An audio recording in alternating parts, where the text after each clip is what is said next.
Kita tadi sudah berbincang tentang shifting ini, salah satunya travel ya. Kalau dulu travel harus mahal, sekarang dengan berbagai tips begitu ya, dengan mencarter pesawat sendiri bisa murah. Nah, shifting apa saja yang menurut Anda sangat signifikan berpengaruh?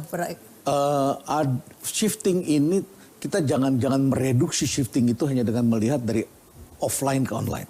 That's too small. Ya. Shifting ini terjadi pada kira-kira 10-12 area kehidupan. Yang pertama itu adalah dalam dunia romansa remaja. Ya, ada online dating. Termasuk di dalamnya adalah seks orang dewasa, ya, yang berpindah ke dunia online. Kehidupan ini bershifting, ya, kehidupan shifting. Jadi, tapi itu berpengaruh tidak dengan ekonomi? Oh, berpengaruh. Oh ya, biasanya. Berpengaruh karena munculnya industri yang tidak normal di masa lalu menjadi normal. Ya, misalnya begini, psikologi itu juga berubah menjadi cyber psychology, dan dulu perilaku-perilaku yang menyimpang itu dalam kehidupan real, sekarang mulai menjadi dunia real, dunia yang tampak di dalam dunia ini.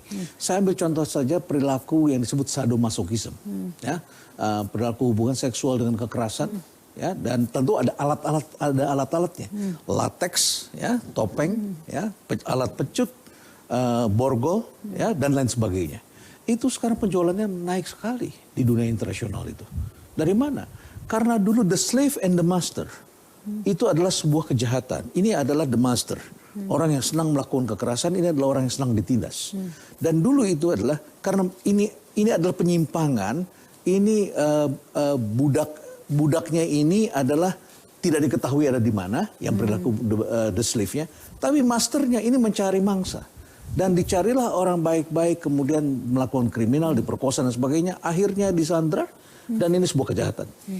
Tapi dalam psikologi ini adalah perilaku yang ada sebetulnya. Yang disebut yang suka ditindas. Iya. Ya, suka ditindas, suka kekerasan. Nah, karena ini muncul dunia online, mereka merasa dunia itu tidak diketahui orang lain. Mereka membuat komunitas sendiri. Timbul pasar begitu ya? Timbul pasar dan bertemulah supply penjual dan pembeli ada. Penjual pembeli bertemu. Dan bayangkan penjualannya, data internasional menunjukkan ini penjualannya menjadi besar sekali. Satu. Yang kedua kita lihat lagi game. Penjualan Barbie dan apa itu yang dijual untuk anak-anak laki-laki, Transformer dan sebagainya, itu beralih menjadi online game. Anak perempuan pun sekarang sudah main online game. Saya mendapat laporan dari asosiasi mainan anak-anak yang mengatakan penjualannya turun 30%, dan itu adalah daya beli. Saya coba cek apa yang Anda jual, ternyata adalah mainan dari plastik. Rahma, bertanyalah pada kehidupan sendiri, berapa persen di antara kita yang masih memberikan anak-anak kita mainan plastik, ya? Anak-anak kita sendiri beralih secara otomatis ke sana dan penjualan itu besar sekali. Anak-anak Indonesia menjadi game master.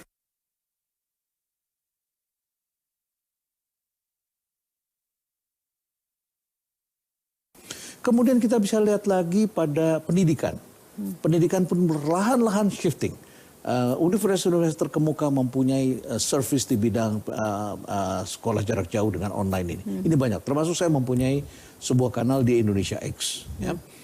Kemudian kita juga lihat lagi fintech, perbankan. Perbankan di era revolusi industri adalah perbankan yang diregulasi oleh negara. Sekarang uangnya menjadi distributed menggunakan blockchain, dan muncullah yang disebut Bitcoin dan sebagainya. Dan kayaknya kemudian membuat SMS banking. Kalau Anda belanja, ya belanja masuk ke SMS, belanjanya dengan ya? Itu, dan kemudian dari e-money, muncullah fintech, kredit yang bisa diberikan dengan crowdfunding. Salah satu produknya lahir dari rumah perubahan. Memang shifting semacam itu tidak bisa dipungkiri, tidak Pak. bisa dipungkiri. Itu terjadi bukan hanya sekarang. Dari dulu ya kita tahu ada Kodak yang sampai tutup ketika kamera berubah menjadi digital, kemudian Nokia ke Apple. Tapi yang dikritisi banyak pihak bukan shifting itu sendiri, karena itu sudah obvious, sudah memang dari dulu terjadi seperti itu. Nah, tapi bagaimana itu bisa dikaitkan dengan daya beli masyarakat? Bagaimana Prof bisa mengatakan daya beli turun berdasarkan orang yang dari Nokia pindah ke Apple, dari kan harusnya dipotretnya kan dari daya beli sembako begitu mungkin Pak, itu bisa merata karena kalau itu yang terpotret hanya daya beli menengah ke atas kan Pak. Mengapa kita mesti katakan itu adalah daya beli turun? Kalau orang berpindah itu bukan daya beli turun kan? Iya, tapi kalau mengatakan daya beli tidak turun itu harusnya dipotret keseluruhan, bukan hanya menengah ke atas kan Pak. Betul. Tapi yang disampaikan tadi itu hanya berhasil memotret daya beli menengah ke atas, begitu kan? Saya kira keliru karena saya tidak pernah ditanya mengenai pedesaan. Saya ini adalah advisor untuk Kementerian Desa Tertinggal. Dan sebulan sekali 2 kali saya harus pergi ke desa-desa. Oke, sekarang kita ke desa ya Pak. Mari ya? kita ke desa. Desa bagaimana Pak potretnya? Ya, saya kasih tunjuk pada Anda ya. Apa yang terjadi ketika teknologi internet ini berkembang, kemudian ada seorang dari salah satu grup ya. Ini strateginya di Kementerian Desa, harus ada off takernya. Bagaimana mendatangkan grup-grup besar agar mengambil produk desa daripada import. Akhirnya kemudian Pandeglang, ya Pandeglang itu dekat dengan Jakarta di Banten, itu jangan lupa kemiskinannya juga relatif tinggi. Dan kemudian di sana 50.000 hektar dikonversikan oleh bupati untuk menjadi ladang jagung. Dan jagungnya ini diambil oleh grup-grup besar. Pendapatan masyarakat di sana meningkat. Anda mau mengatakan pendapatan turun? Come on. Kemudian saya pergi lagi ke Sumba.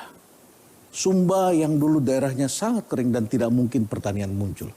Ada seorang anak muda yang melihat bahwa ini mungkin dengan teknologi. Anda tinggal buka YouTube saja, Anda akan ketemu teknologi dari Israel.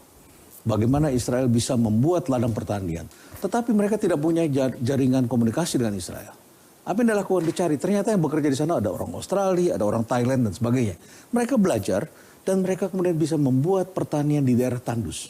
Itu tanahnya karang dan saya lihat sendiri, Rahma, kalau masa kecil Rahma sering jalan ke desa, Rahma pernah melihat pasti kebun tebu dengan tebu tinggi 3 meter.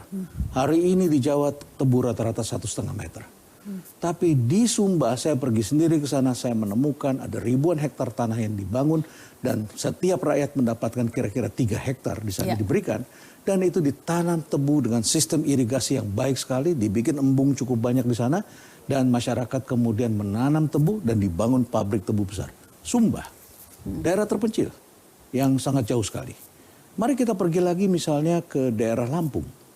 Apa yang terjadi di Lampung? Tambak. Ya, tambak-tambak yang dulu perusahaan besarnya ini, perusahaan besar yang terlibat, ya, dan mempunyai hutang yang tidak beres, sehingga akhirnya tidak bisa mengambil. Perusahaan ini kemudian di-restructure dan sekarang mulai mengambil lagi udang dan mereka kemudian diberikan kesempatan untuk menentukan sendiri mau udangnya seperti apa. Iya. Dan itu hanya baru sebagian contoh. Saya tunjukkan lagi misalnya pada waktu saya pergi ke Kendal. Ya. Dari Semarang saya dijemput seseorang pergi ke Kendal. Apa yang terjadi? Apa? Kamu tidak tahu kan bahwa di sana itu ada ribuan hektar masyarakat, ribuan hektar tanah masyarakat yang ditanam jambu klutuk. Sementara setiap pagi, karena saya pernah mengikuti satu proses diet gitu ya. Setiap pagi saya harus makan jambu. Dan saya beli jambu klutuk di salah satu supermarket buah di Jakarta. Saya pikir itu jambu dari kampung-kampung kita. Anda tahu itu jambu dari mana? Dari India. Impor dari India. Hanya jambu klutuk dari India. Tapi di Kendal kita menemukan jambu klutuk itu yang selama ini busuk jatuh. Mengapa? Karena tidak ada off-takernya. Tiba-tiba kemudian disambungkan, muncullah off-takernya. Dan itu bisa dibuat untuk membuat jus. Ditaruh pabriknya di sana, dibikin jus di situ, diambil oleh untuk pembuatan jus yang kita tahu dalam kemasan-kemasan itu.